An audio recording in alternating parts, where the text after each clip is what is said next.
명절 연휴에 맛있는 거 많이 드셨습니까?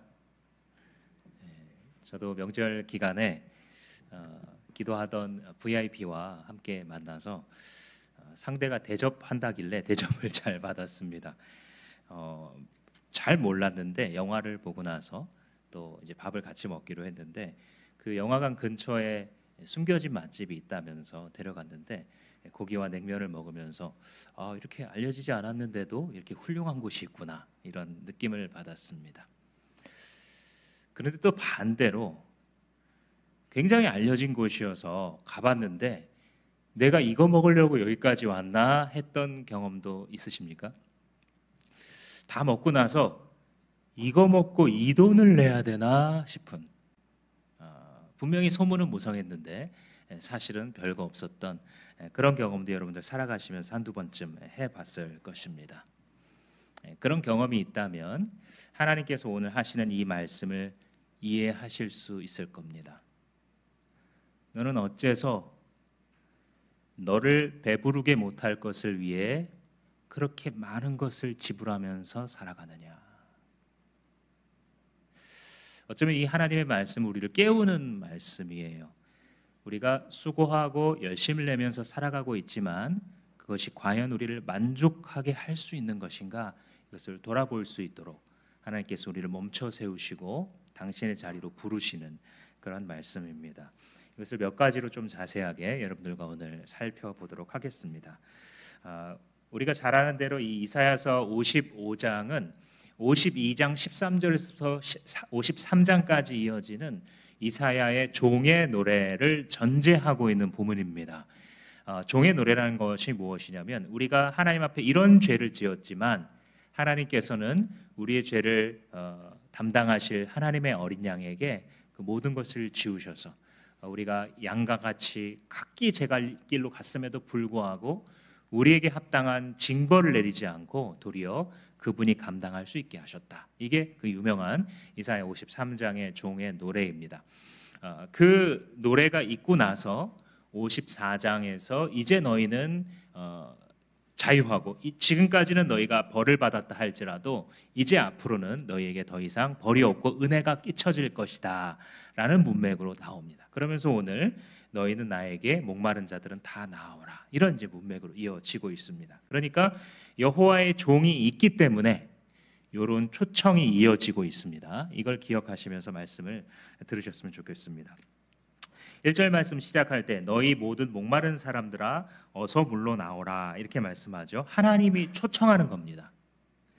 하나님이 참 얼마나 은혜로운 분이냐면, 이스라엘 백성들이 아직 어떤 행동을 하지 않았어요. 어떤 돌이키는 것을 하지 않았습니다.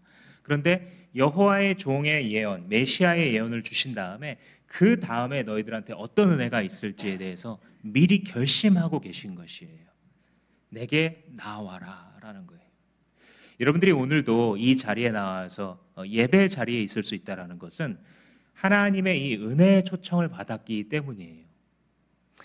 굉장히 우연처럼 그냥 여기 있는 것처럼 여겨져 있지만 하나님께서 우리를 그 부르심은 매우 정확해서 지금 우리가 한 번 이 자리에서 예배 드리는 것조차 하나님의 초청이 없었다라고 한다면 불가능한 일입니다.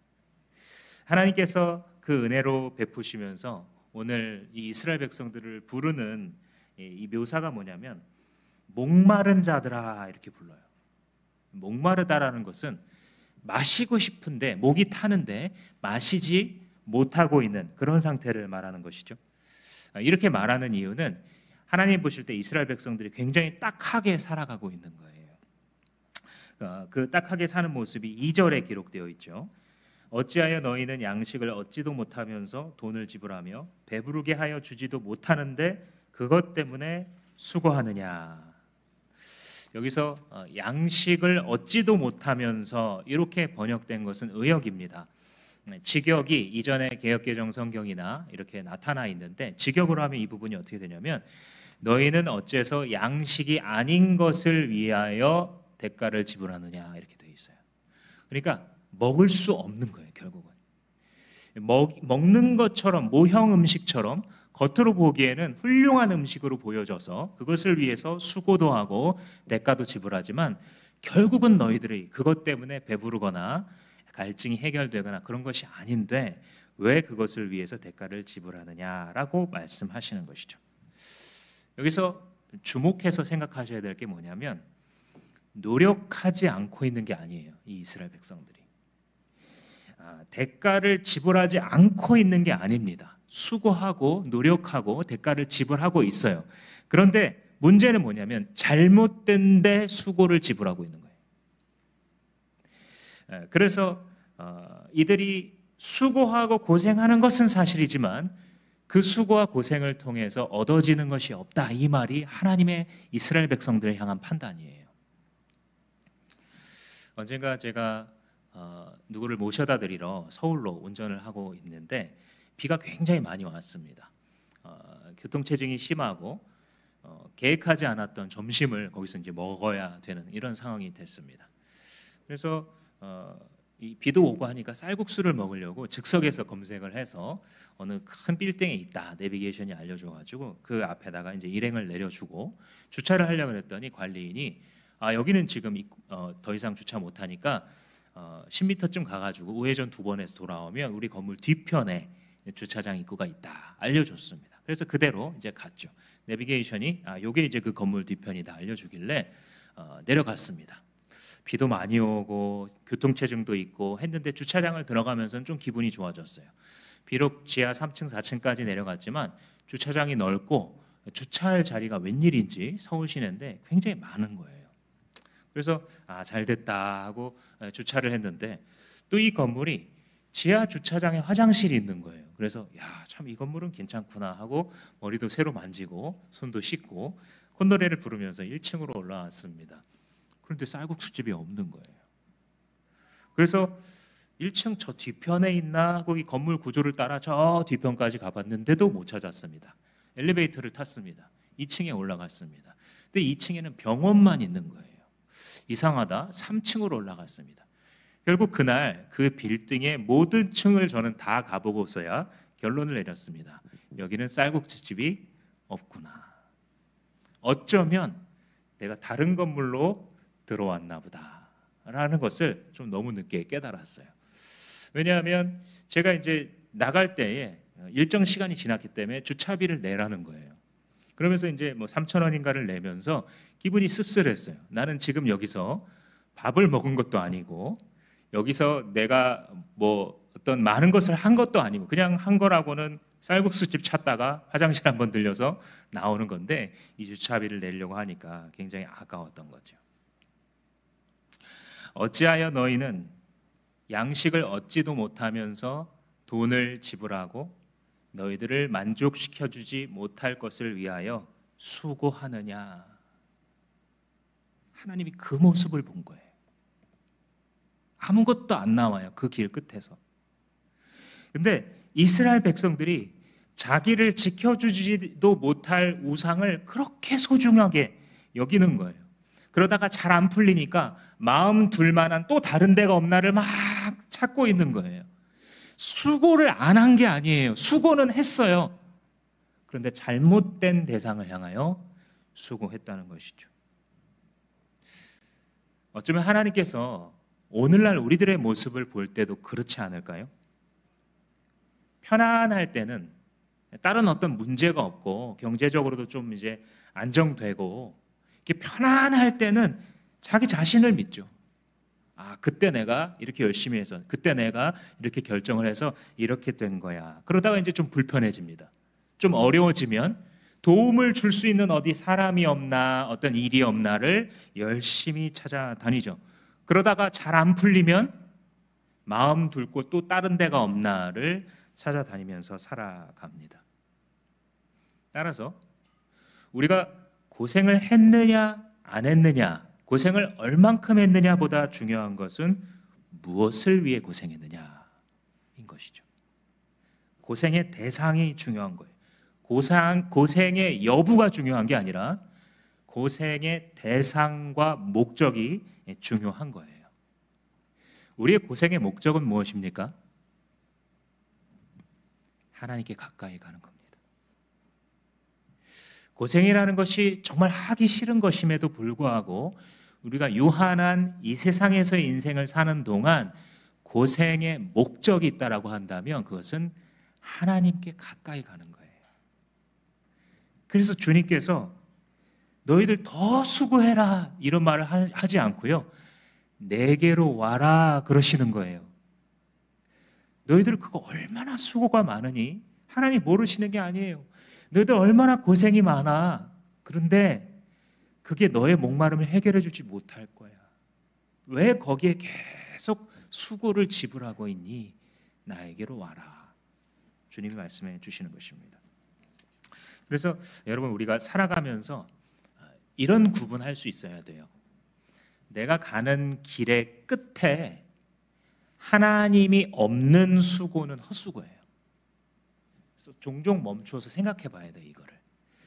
내가 만약 지금 걸어가고 있는 나의 방식과 길대로 그대로 걸어가면 그 끝에 하나님이 계실까 안 계실까? 고생이 값진 이유는 지금은 비록 어려운 길을, 울퉁불퉁한 길을 걸어가지만 맞아, 이 방식대로 지금 이 길로 걸어가면 거기 반드시 하나님께서 서 계셔. 지금도 박수치며 나를 응원하고 계셔. 이것을 알기 때문에, 이것을 믿음으로 소망하기 때문에 그 고생은 값어치가 있는 거예요. 그래서 여러분, 습관 삼으세요. 이렇게 계속 살면 그 길 끝에서 하나님이 기뻐하실까? 거기에 하나님이 계실까? 그러면 보이지 않았던 것들이 보이기 시작할 겁니다. 무엇을 버려야 할지, 무엇을 줄여야 할지, 어느 길로 가야 될지 알게 됩니다. 주님께서 물로 나오라 라고 말씀하시는 것은 그 길로 계속 가면 그 끝에 하나님이 없다는 거예요. 지금 이스라엘 사람들한테 말씀하시는 겁니다. 그래서 그 길 말고 하나님이 있는 길, 즉 물로 나오라 이렇게 말씀하고 계시죠. 근데 여기서 물이 무엇일까요? 물로 나오라 했을 때 이 물은 우리의 기도 응답이 아니에요. 이 물은 아팠던 사람이 건강해지는 것이 아니고 경제적으로 어려웠던 사람이 경제가 채워지는 게 아니에요. 이 물은 하나님 자신이에요. 중세 성자라고 불리는 성 버나드가 말했던 것처럼 하나님, 당신만이 나의 보상이십니다. 그가 깨달았던, 자기가 찾았던 모든 것들은 결국 당신 안에 있었군요 라는 이 고백, 그것을 하나님께서 하기 원하시는 거예요. 아일랜드의 소설가 조지 무어라는 분이 이런 말을 했다고 하죠. 사람이 자기에게 필요한 것을 찾으려고 온 세상을 여행하다 결국은 집으로 돌아와 가정에서 그것을 발견한다. 많은 것을 담고 있는 이 소설가의 통찰이죠. 그런데 한 단계 더 깊은 차원에서 보면 그 집이 무엇이냐면 우리의 영원하신 아버지가 머무시는 곳이에요. 여러분 기억하세요. 여러분들의 진짜 보상은 하나님이 주시는 무엇이 아니고 하나님 자신이에요. 진짜 아기의 안정감은 엄마가 주는 무엇도 있겠지만 엄마 자신인 것처럼. 너희는 물로 나오라 말씀하시는 이유는 하나님만이 우리의 목마름을 해결하실 수 있고 하나님만이 우리의 전인격의 배고픔을 마침내 채우실 수 있어요. 요한계시록 21장에서 맨 마지막 성경에서 하나님께서 뭐라고 말씀하시냐면 보좌에 앉아 계신 이로서 묘사가 되시면서 무슨 말을 하냐면 이루었도다. 나는 알파와 오메가요 처음과 마지막이라. 내가 생명수 샘물을 목마른 자에게 값없이 주리니 이기는 자는 이것을 상속으로 받으리라. 나는 그의 하나님이 되고 그는 나의 아들이 되리라. 내가 생명수 샘물을 목마른 자에게 값없이 주겠다라고 말씀하시는 이 샘물은 바로 하나님 자신인 것입니다. 이것이 하나님이 여러분들에게도 오늘날 하고 싶으신 초청이에요. 내게 가까이 오라. 너 고생하고 있는 건 맞는데 힘들다는 거 다 알겠는데 나에게 오는 대가를 지불해라. 주님께서 말씀하고 계신 것입니다. 그래서 첫 번째 이 말씀을 통해서 우리가 깨달을 수 있는 것은 너는 헛된 곳에서 수고하고 있다라는 것을 하나님 가르쳐 주세요. 한번 따라해 볼까요? 너는 헛된 곳에서 수고하고 있구나. 별로 기분 좋은 말은 아닐 수도 있을 거예요.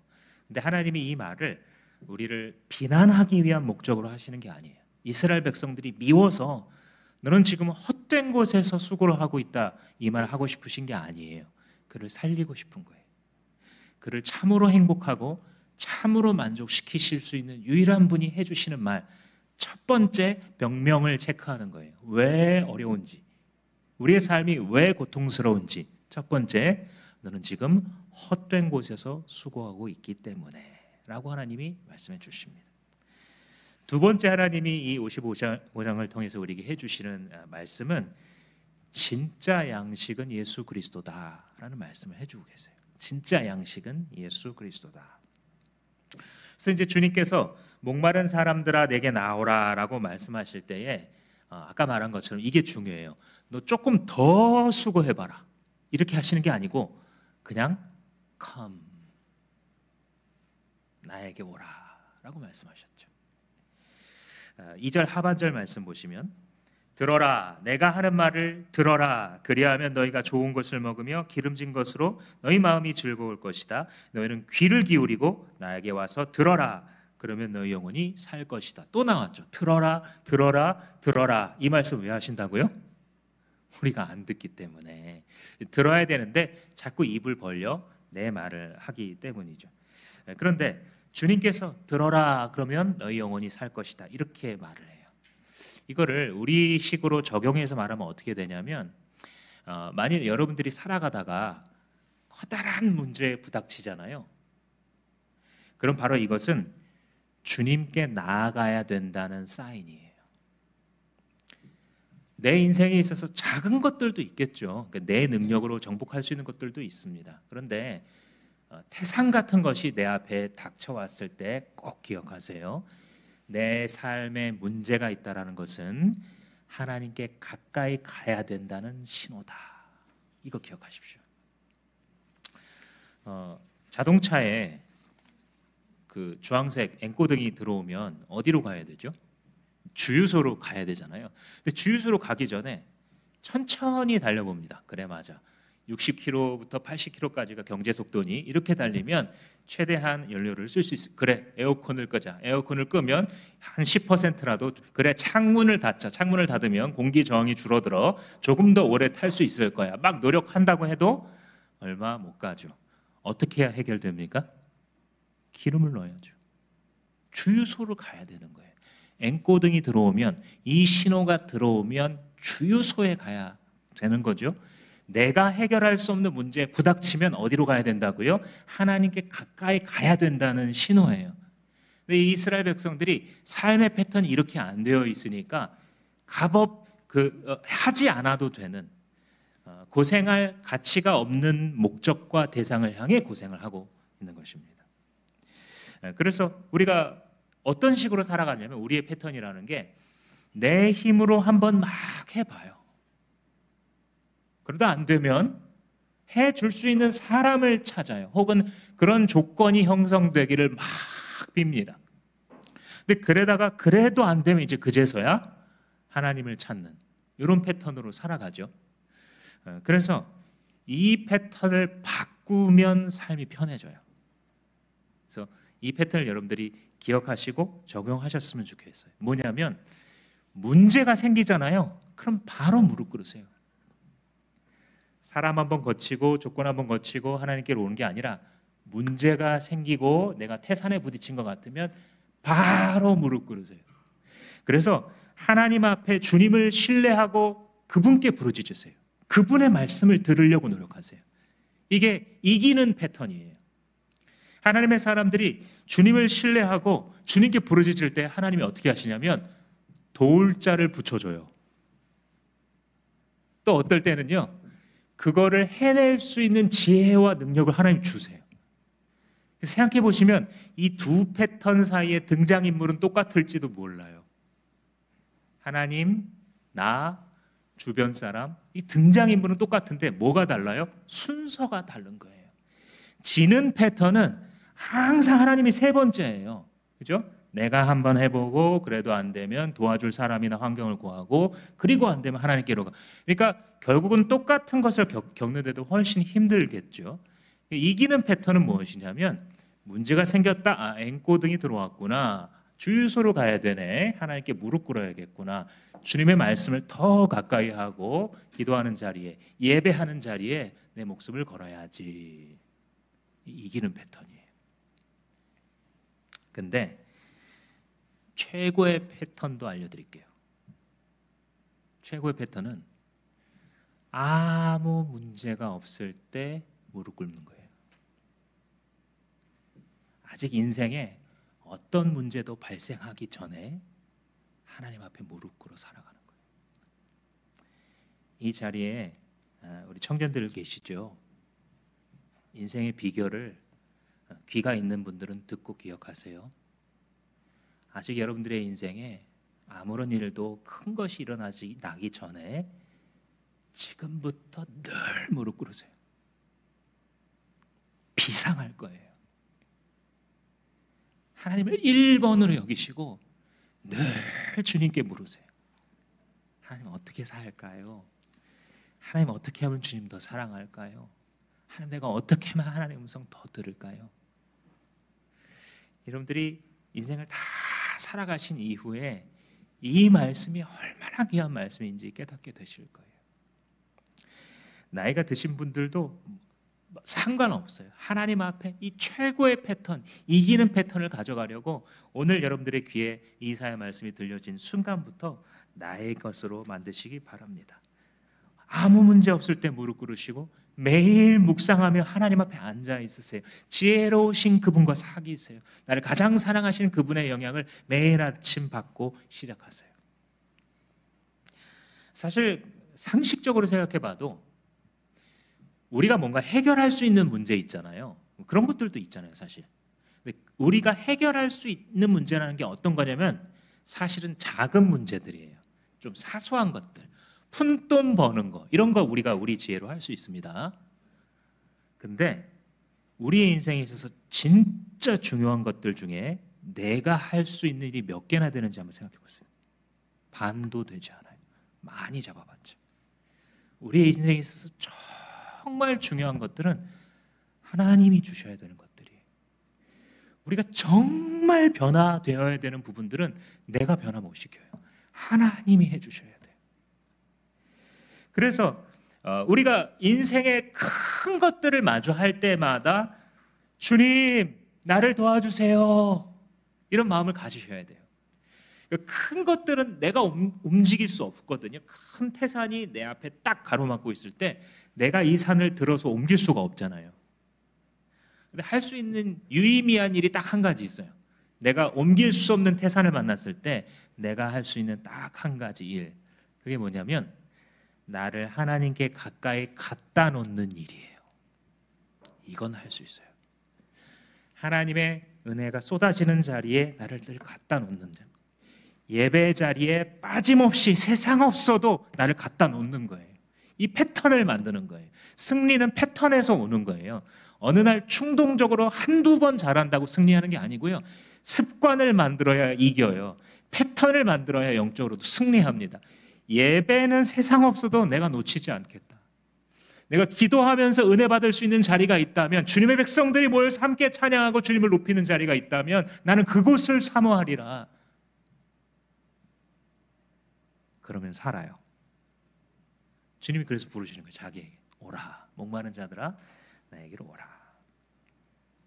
3절 하반절부터 이런 말씀이 나오죠. 내가 너희와 영원한 언약을 맺겠으니 다윗에게 베푼 나의 확실한 은혜다. 4절에 내가 그가 다윗이죠. 그를 많은 민족 앞에 증인으로 세웠고 많은 민족들의 인도자와 명령자로 삼았다. 다윗을 증인과 지도자, 리더로 세웠다. 이런 말씀을 하고 계시는데, 가만히 생각해 보세요. 시대적으로 이사야가 이 말씀을 예언하고 청중들이 이 예언을 듣고 있는 그 시점에 다윗이 살아 있습니까? 죽었습니까? 이미 죽은 지 몇백 년 된 시점입니다. 최소 200년 이상 된 시점입니다. 그러니까 이게 다윗이라고 불렀지만 다윗의 자손에 관련된 말이라는 것을 우리는 알 수 있어요. 다윗의 자손으로 오시는 이에 대한 예언을 하고 있는 거예요. 호산나 다윗의 자손으로 오시는 이여 우리를 구원하소서라고 이사야 예언 700년 뒤에 예수 그리스도께 대하여 백성들과 아이들이 부르짖었던 다윗의 자손에 대한 얘기입니다. 누구시죠? 예수 그리스도에 대해서 얘기하시는 거예요. 그래서 지금 다윗의 자손을 통해 주시는 하나님의 확실한 은혜, 즉 다윗 언약에 대해서 얘기하고 있는 거예요. 구약 성경에서 아브라함 언약과 다윗 언약이 참 중요하거든요. 이걸 은혜 언약이라고 부릅니다. 아담에게 주었던 언약은 이것과 대비해서 행위 언약이라고 불러요. 그러니까 내가 먹느냐 안 먹느냐에 달려 있죠. 행위에. 근데 아브라함과 이 다윗의 언약은요, 무조건적인 특성을 갖고 있어요. 우리가 하나님을 붙들기만 하면, 그렇죠? 우리의 의로운 행위가 있기도 전에 하나님께서 새로운 계획을 내시겠다라는 게 이 다윗 언약의 특징입니다. 근데 이 다윗의 후손인 예수 그리스도를 백성의 지도자로 삼겠다는 거예요.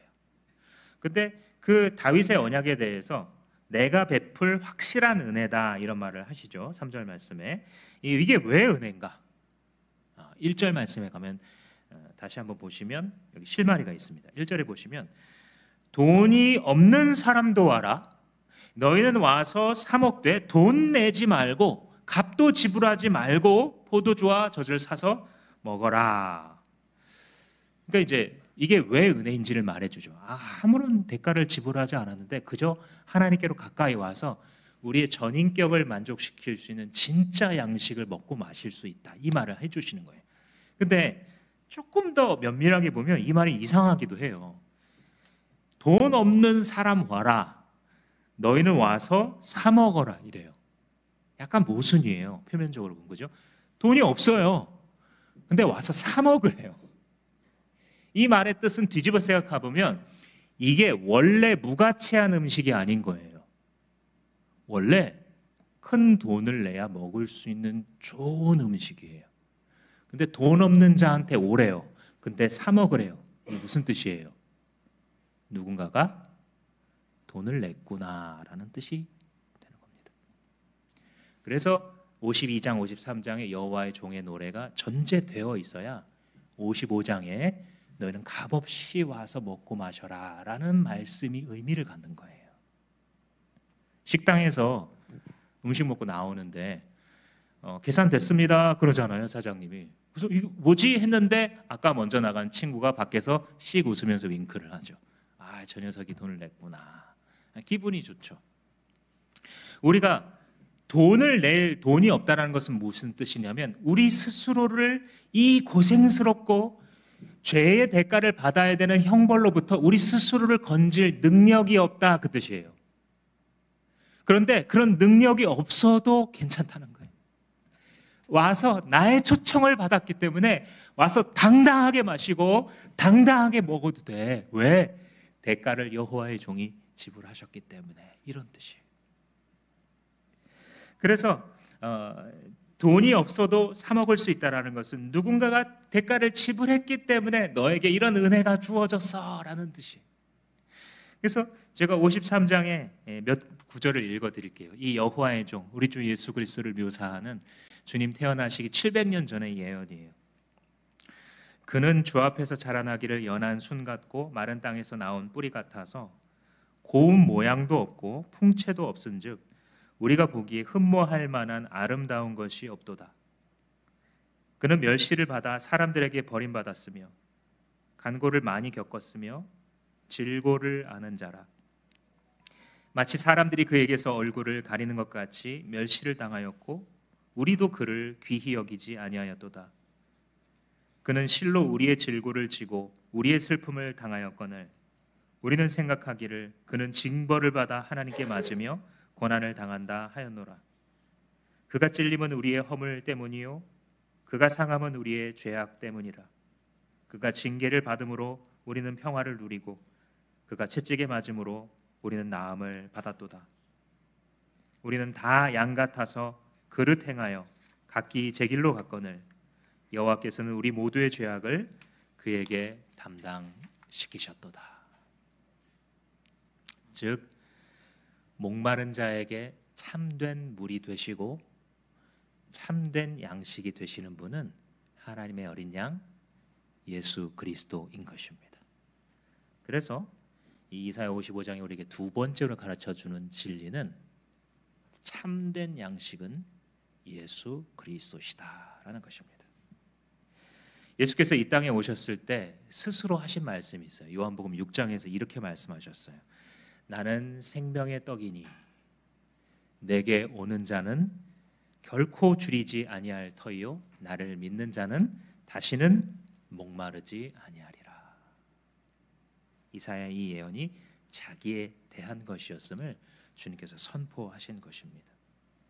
그러니 이스라엘도 오늘날 하나님의 백성들도 인생의 수많은 굶주림과 갈증을 해결하기 위해서 많은 수고를 했어도 결국은 얻을 수 없었던 그 영혼의 만족을 우리를 대신하여 이 음식값을 지불하신 예수 그리스도의 수고에 의하여 우리에게 성취되었고 응하게 된 것입니다.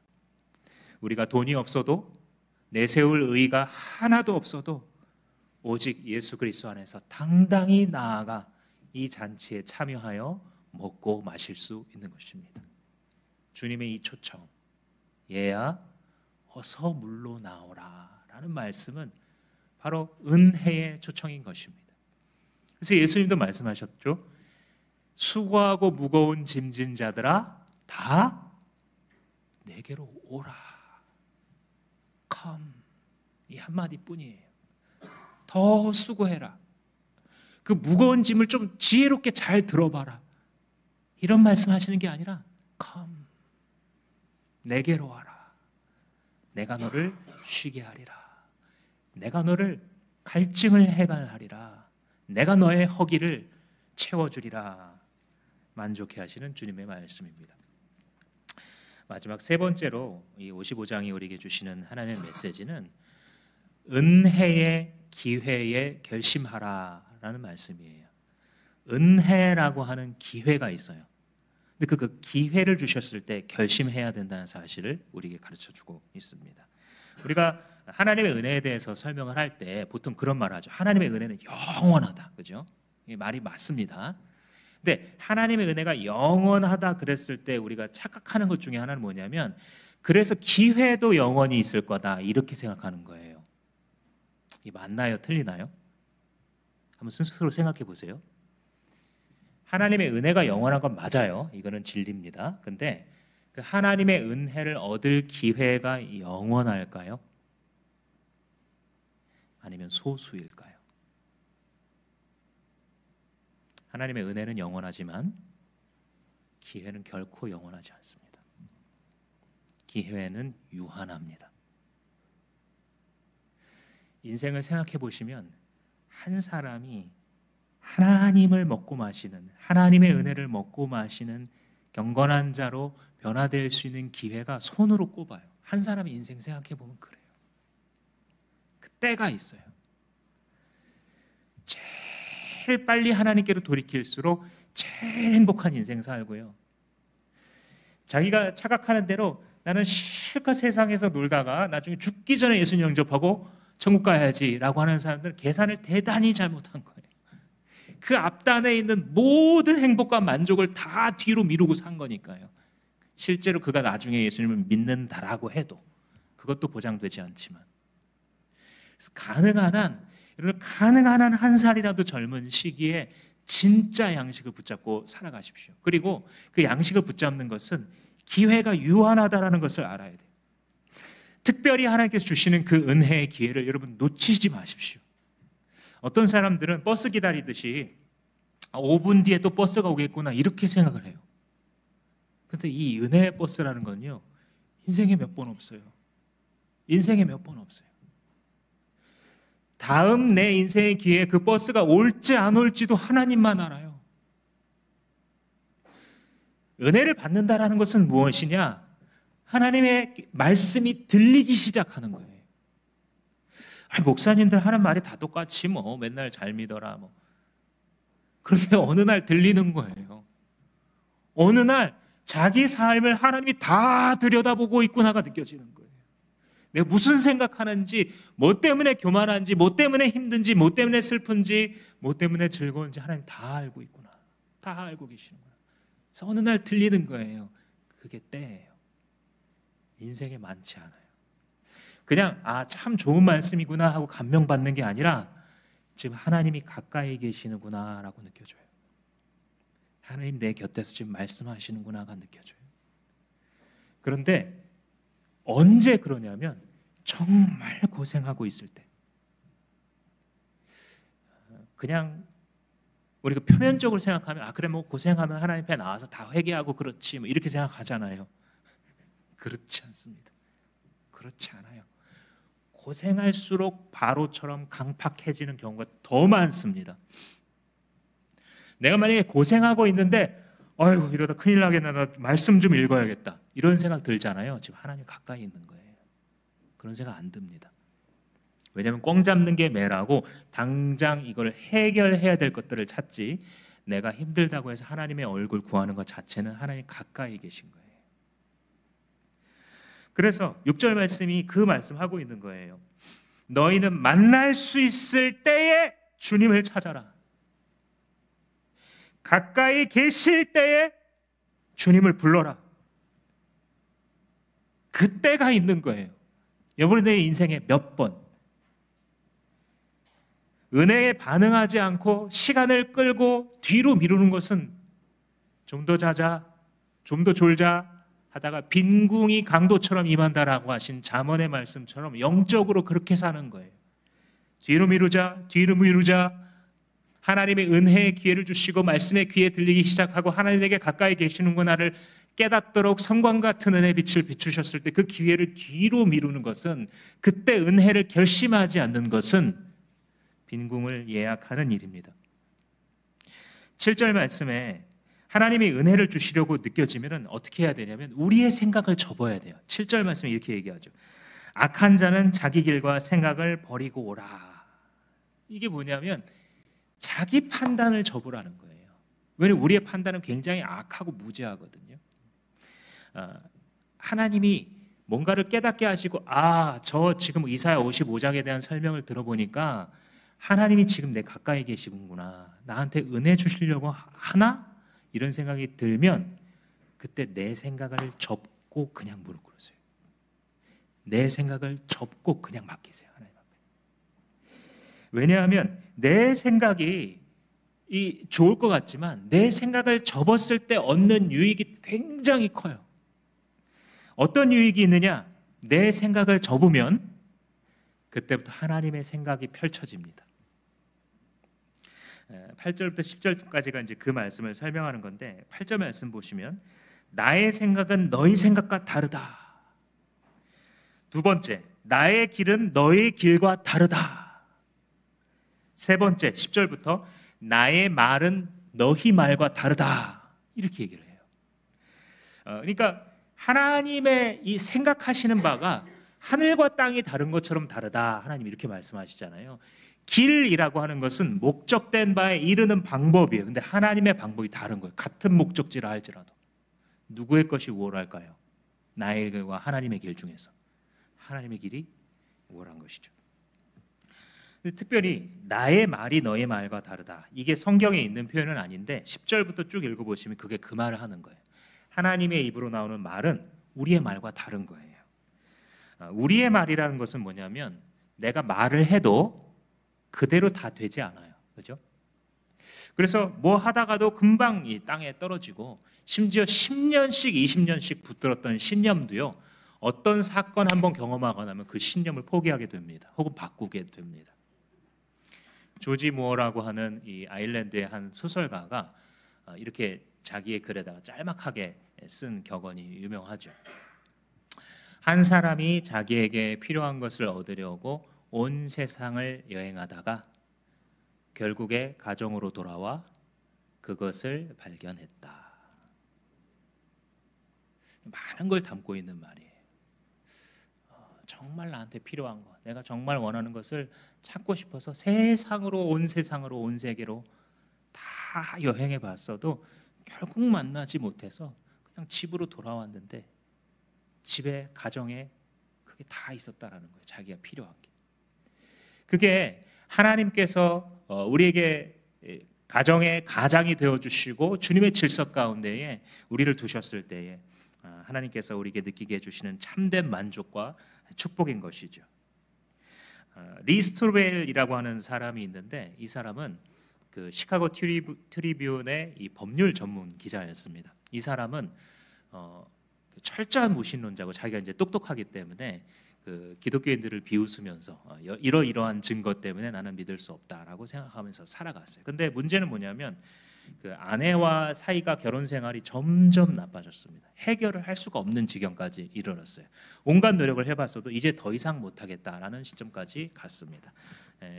엎친 데 덮친 격으로 아내는 알코올에 의존하는 알코올 중독자가 됐어요. 근데 이 리스토벨의 아내인 이 레슬리 스트로벨이 주변 그 이웃의 초청으로 동네 교회를 나가게 됐어요. 그러다 하나님을 만납니다. 시간이 지나가면서 아내가 달라지는 거예요. 알코올 의존증이 점점 줄어들다가 결국은 끊게 되고 표정이 달라지는 거예요. 굉장히 늘 우울하고 부정적인 말을 했던 사람에게 뭔가가 풍겨가 나오기 시작하는데 그게 보니까 평안이었어요. 그래서 이 남편이 엄청난 충격을 받습니다. 지금 이 아내 안에 무슨 일이 일어났길래 사람이 이렇게 변할 수가 있는가.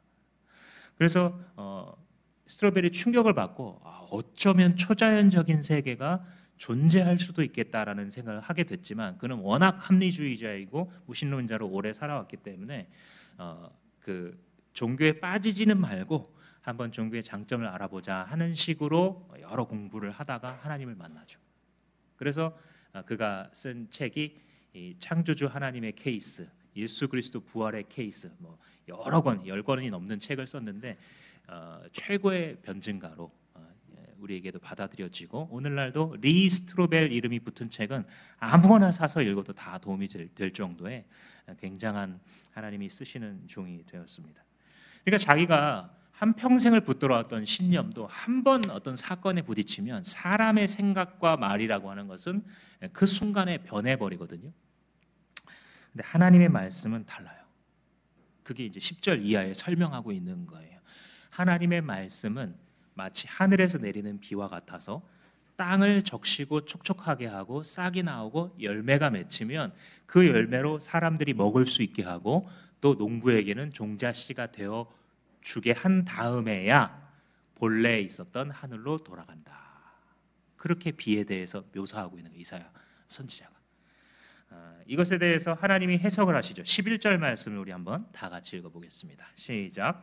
나의 입에서 나가는 말도 내가 뜻하는 바를 이루고 나서야, 내가 하라고 보낸 일을 성취하고 나서야 나에게로 돌아올 것이다. 아멘이십니까? 하나님의 입에서 나오는 말이 마치 그 비처럼 반드시 효력과 열매를 낸 다음에야 돌아간다는 거예요. 그냥 땅에 떨어지는 법이 없다는 거예요. 우리의 말과 하나님의 말이 다른 거예요. 우리의 말은 사실상 별 효력이 없으나 하나님의 말씀은 1.1획도 효력 없이 땅에 떨어지지 않는다. 하나님의 생각은 우리의 생각과 천지 차이여서 무언가를 이루어야 되는 그 목적 자체가 선하고 완전하다. 그리고 그 목적을 이루어가는 하나님의 길과 우리가 상상하는 길은 달라서 하나님의 길은 조금도 부족함이 없이 완전한 스토리를 가지고 그 목적을 향해 제때에 반드시 성취된다. 그래서 하나님의 생각과 우리의 생각이 다르고 하나님의 길과 우리의 길이 다르며 하나님의 말이 우리의 말과 다르다라고 선지자는 우리에게 말씀하는 것입니다. 이것에 대하여 히브리서 기자도 말씀하기를, 히브리서 4장에 하나님의 말씀은 살았고 운동력이 있어 좌우의 날선 어떤 검보다도 예리하여 혼과 영과 관절과 및 골수를 찔러 쪼개기까지 한다라고 말했어요. 하나님의 말씀은 운동력이 있어요. 지금도 역사하고 있어요. 그래서 하나님의 말과 우리의 말은 다른 거예요. 그래서 우리는 하나님께로 가까이 가서 그의 입으로 떨어져 나오는 생명수와 생명의 떡을 먹어야 되는 것입니다.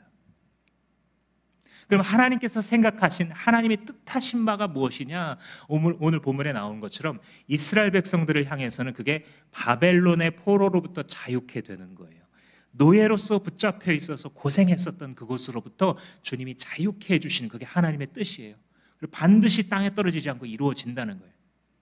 그러면 오늘날 우리를 향하신 하나님의 뜻은 무엇이냐? 사실상 똑같아요. 영적 바벨론으로부터 자유케 되는 것이. 죄와 사망의 지배, 우리는 늘 그 안에 살아가고 있어요. 늘 부정적인 생각에 사로잡혀 있고 부정적인 경험이 오랫동안 나를 따라다니죠. 그리고 생각과 말과 길에 있어서 항상 한계와 무지함을 경험하게 됩니다. 오늘도 마찬가지예요. 저와 여러분들을 이 죄와 사망의 지배는 어떻게 하면 넘어뜨릴 수 있을까? 공고하게 우리를 공격해 옵니다.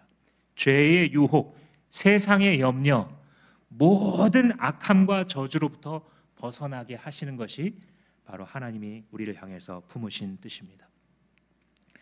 사랑하는 주마음교회 성도 여러분, 이 시간 믿는 신자답게 믿음으로 일어나시기를 주님의 이름으로 축복합니다.